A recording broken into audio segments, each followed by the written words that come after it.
I know I just wrote on the screen a day at the zoo, but that was really just some kind of my attempt at being cutely obvious on what the film's about. And it's also a lie. It's not about that. This film is actually about my worst lens. And this is it. It is the Tamron SP 70-300 f4.5 to 5.6.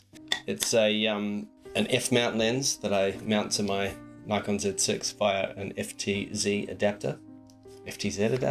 And it's not actually a bad lens. It's just my worst lens. Why is it the worst? Well, for several reasons. One, the autofocus is horrendous. The second reason, most lenses nowadays, particularly Z lenses, are all great. Good to great. No, great to excellent. And this lens is just pretty good from back in the day. So it's soft at the corners, it suffers from lack of sharpness, and this one's got the double problem of being pretty infected with fungus all the way through. So yeah, it's my worst lens. So why did I take my worst lens on a zoo trip? Well, simply because I needed the reach. I don't shoot telephoto stuff very often, except for occasions like this, and it was the longest thing I had. Thank you very much. But I had a couple of weapons at my disposal in order to account for the badness of this lens. The first one, circular polarizer. Obviously, lots of zoo animals are behind glass, and you want something to cut the glare and have them be sharper. Secondly, I had the Nikon Z6. It's a great camera, and it'll make up for a lot of the autofocus problems. And thirdly, Lightroom noise reduction using AI, because I was going to be shooting at ludicrously high ISOs because of the very, very slow nature of the lens, and I knew that I'd be able to get something out of it if push came to shove, particularly in the dark rooms. Anyway, so let's take a look at some of the photos. I don't know what I was thinking, actually. You're away with the fairies? What fairies? You know, the pixie dust fairies. So first up, iconic Queenscliff old style ferry in front of Sydney Harbour Bridge. I've obviously tinted this really yellow. Takes away from some of the rust on the side of that ferry without retouching it, don't you think?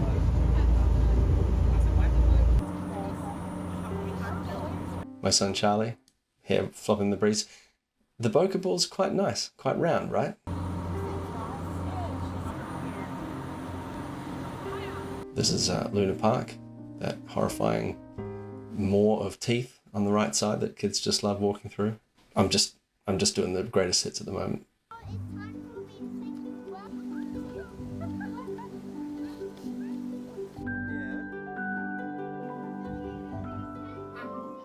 A duck hanging on the hippo. I'm keeping things ISO 1000 because it's pretty dark, and I'm wanting to make sure there's not much motion blur if the bird decides to move or fly away.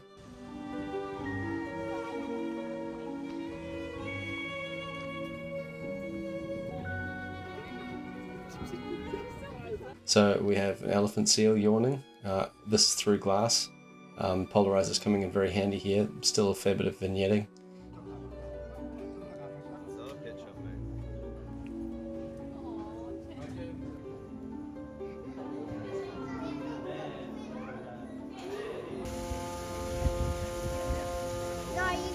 It's a close-up of this pelican. I'm definitely using denoising to get some sharpness out of this one. This is it's doing its come at me bro to my son. I think it thought my son was a fellow pelican. He does have a big mouth. Elephants in really, really harsh sun. So why am I at ISO 2000? Onto the tiger enclosure. This is through glass. There's a lot of reflection here that I was needing to cut down. Taronga Zoo, where we are, they've got this truck parked inside the enclosure, and then when you see the tigers, they are obviously majestic, fierce and bold animals. This is again through glass, as you can probably tell. You can really see the reflections. It's just above the top of the tiger's head. This is actually through a net, this tiger.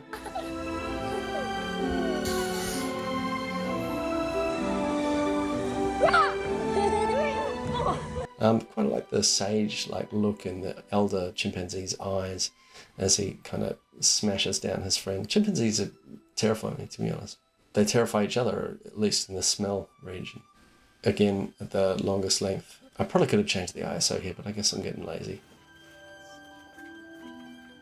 That's a old water cooler bottle. I wonder how many conversations about The Office it was host to before being repurposed. Giraffe looking like a dissatisfied Simpsons character. Capybaras.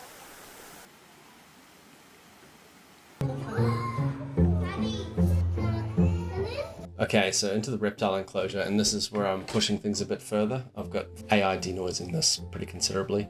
I should back up a bit. So another good thing about this lens, my worst lens, which I suppose isn't so bad, is that it has macro capabilities. Very handy when you're shooting something small like a snake. Basically, how it works is that you have to twist the zoom function into this gold area on the aperture, on the distance ring. And then once it's in the right zone, you can flick the macro switch up, and then it is locked in macro position. But of course, you can't get it back out of macro position until you've twisted it past the gold into the normal area. Could not autofocus at this point. I'm manually focusing and keeping things at like F9, and you can see the depth of field is still super shallow at F9 because I'm really close. I'm right up to the glass here. This is just underexposed, so I've had to clean this up with AI denoising.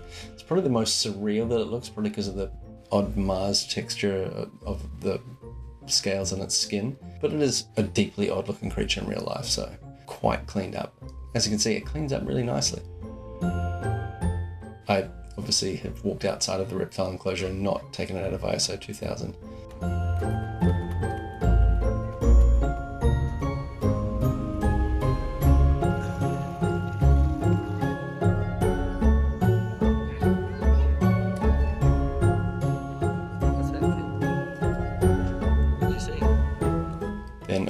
The humble meerkats. I haven't gone below 1600 here. And also, by the way, there's something to be said for shooting at higher ISOs, and certain people like to use digital cameras this way. Why? The clinical sharpness, not with this lens, but with other lenses, something you can do to kind of get around that is just overall shoot at a higher ISO, and then sometimes the grain on these cameras, like the Nikon Z6, looks quite nice. So you end up with a slightly grainier image with a little bit more character, a little bit less clinical sharpness, and maybe a little je ne sais quoi.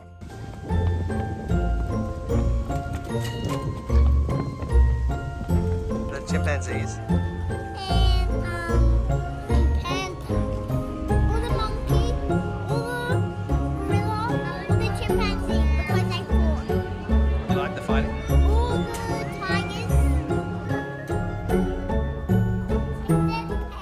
So more macro, just of my son's ludicrously long eyelashes here. It was hard to get in focus. Kids move really quickly, as you'll no doubt know. Blown away though, like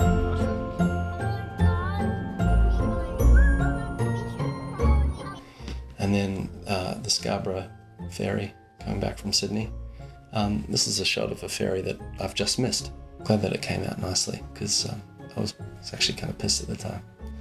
This building that everyone seems to take photos of for some reason. Looks kind of like a stack of dishes, doesn't it? It's so hard not to do the greatest hits when you're shooting around Sydney Harbour. It's just, you just do it. Feels like trying to tell people about Taylor Swift. Everyone knows already, okay?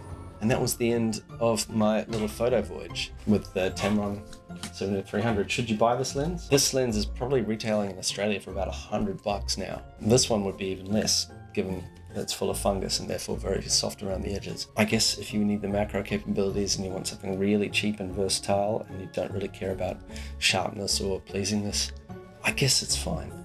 And it does go to 300, and I guess without the adapter, it's pretty small. This isn't a review.